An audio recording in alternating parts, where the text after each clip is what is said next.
Welcome back. Now let's get the show moving.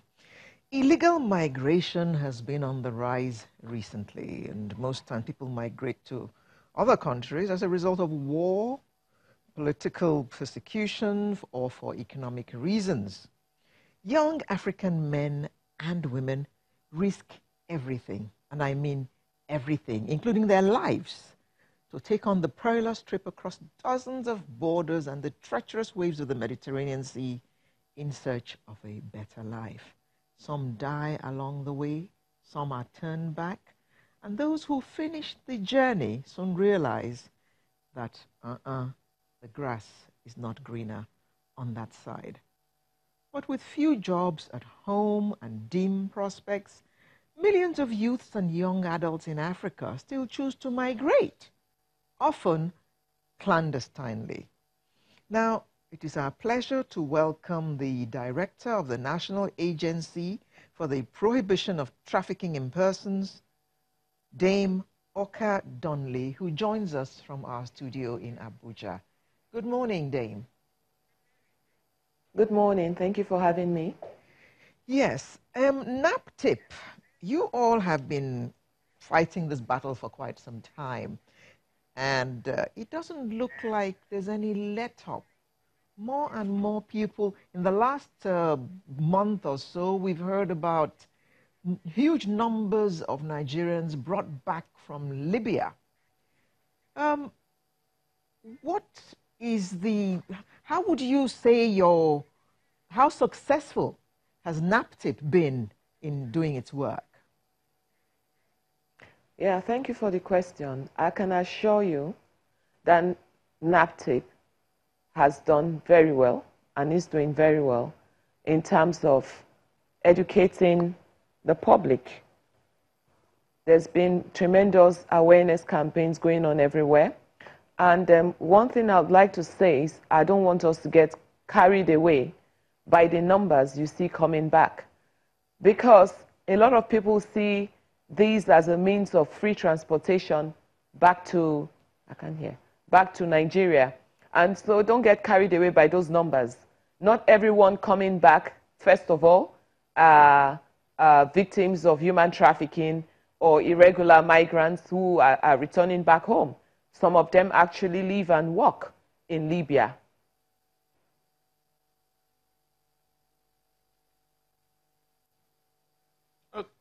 Okay, now, while we're looking at the Libya situation now, there are others who somewhat tend to almost always want to leave the country and then find themselves in different. There's a situation in Mali, for instance. What has NAPTIP found out as the cause of this continuous movement of people, even though people would always migrate? But what is the cause of this continuous movement illegally? Yeah, the major cause is, first of all, ignorance. People think that, anything outside Nigeria is the best. Most of those, for example, in Mali, were deceived that they will be going to Malaysia. And so they spend so much money actually paying to the traffickers to be trafficked. So there's so much ignorance going on. There's also the question of illiteracy. Most of them are not schooled as well. And so, they just think, okay, I'm not schooled. I probably won't have a good job here. I might be better off traveling abroad to work. And by the time I change the foreign currency, I will be rich. And of course, some of them are just greedy. They just think there's so much money to be made out there, so they don't care what the consequences of their journeys, may amount to. Are we to understand from this that some people actually know that they are being trafficked and agree to be trafficked and actually pay to be trafficked? No, I don't think so. I don't agree that people know that they are going to be trafficked, because these traffickers are very crafty and evil. They tell them very good stories. No one is stupid to know that he or she will be trafficked and put himself or herself out there to be trafficked. They tell them they are going to be given good jobs. And because they don't know any better, they actually believe that they are going to be given good jobs. You know, I don't think that they are told. They are usually lied to. It's done based on false promises and lies, deceit, and even sometimes outright abduction. Once upon a time, it looked like most of those who were being trafficked were being shipped out to Italy. It looks like the story has changed now. Please give us the picture now. What is the general movement of people these days? Now people move all over the world. Italy was the first place that people migrated to, mainly from Edo State. And then afterwards, people now started migrating to other countries like Spain, France, you know, all over the West African countries, you have Nigerians there. You have Nigerians in all the European countries. We have them in the UAE. We have them in Russia. All over the world, Nigerians are found there. They migrate to all the countries. There's no country in the world, mind you, that is not endemic when you talk of human trafficking. The United States, Europe, England, all over the world, there's so much human trafficking of all sorts going on there. But then we're looking at the Nigerian situation here. Yes, we have Nigerians spread across the West African sub-region, indeed the African countries. And we see have other indigents of other countries in Nigeria as well. But let's look at the matter of why they move, besides the point of looking for who would help them move. Let's look at why they move, the need for greener pastures. Is there anything being done besides educating? And how well, if you say NAPTIP has done well, would you say the education of the people as regards the ills of migration is sinking in? How would you measure that? Yeah, I think we're doing very well because now a lot of people are becoming more aware. When people promise them to take them abroad for jobs, they call NAPTIP to ask. They give us information. They tell us, look, some agents are taking people out of the country for jobs. They give us reports. Now we get a lot of reports coming in from everywhere. People are knowing better now. A lot of girls come to us and say, you know what, we were offered jobs somewhere. We suspect these guys are traffickers, and we go after them. So people are becoming more and more aware of what is going on. The ignorance level has dropped. That is not to say we are resting on our oars. We are still going to the endemic communities, you know, to educate.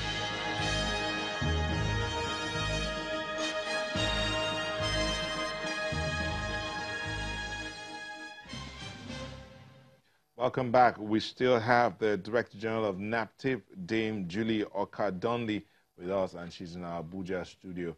Dame Okadonli, now you were talking about the kind of information that NAPTIP has been giving out to Nigerians and what they're doing with it. The question I asked was, can you measure the impact of what NAPTIP has done so far? Because when we talk illegal migration, yes, people are free to move around. A lot of them do it illegally. A lot do it legally. But there are those who allow themselves to be taken out. So can we measure the impact of the information that's been given out to Nigerians and their families? Well, I think if you want to measure it in terms of percentage, I think that we're there 50%. Yeah, I think I'll give us 50% in terms of information dissemination and the impact that information we're sharing in terms of awareness is having around. Yes, there's more to be done because the truth is that once we educate a certain community, they move to the next and the next. And so it is important for Nigerians to know that each and every one of us has a role to play. This is not a business of the federal government of Nigeria alone. It's a business that involves each and every one of us, the whole of society and the whole of government. So every community leader has a role to play. Every individual has a role to play. As long as they continue to give out this information, people will become more and more aware of it. But like I said earlier on, it's a work in progress, and we'll keep at it until everyone understands the ills and consequences of human trafficking. Do you think that all these various people that you have mentioned, do you think that they are all on board with you and your message is actually permeating to the people who are supposed to get the message? Yes, absolutely, because we don't concentrate on the urban areas. We go to the rural areas. We go to the border communities. We go to the coastal areas. We go to endemic locations. We go to the motor parks where these girls are carried out in buses. We go to just about those areas that are really endemic, where people don't have, where people have little or no access to the internet, you know, or to the social media. So we concentrate more on those areas, not leaving out the urban areas as well, because you still have very ignorant people in the urban areas. You'll be shocked to know that we've even had graduates who have abandoned their schools and have found themselves being trafficked. So yes, we don't leave any stones unturned. We don't leave anything to chance. We go everywhere. But of course, we need everyone to be on board. And it's a work in progress. We'll continue to go everywhere until we spread this message to everyone. Now, Dame, economic conditions in Nigeria are very, very harsh. We're all aware of the unemployment figures and all that. So what kind of message do you give to people, for instance, who have left school for several years and don't have jobs and seem to be living in poverty? What kind of message do you give them to tell them not to leave this harsh environment?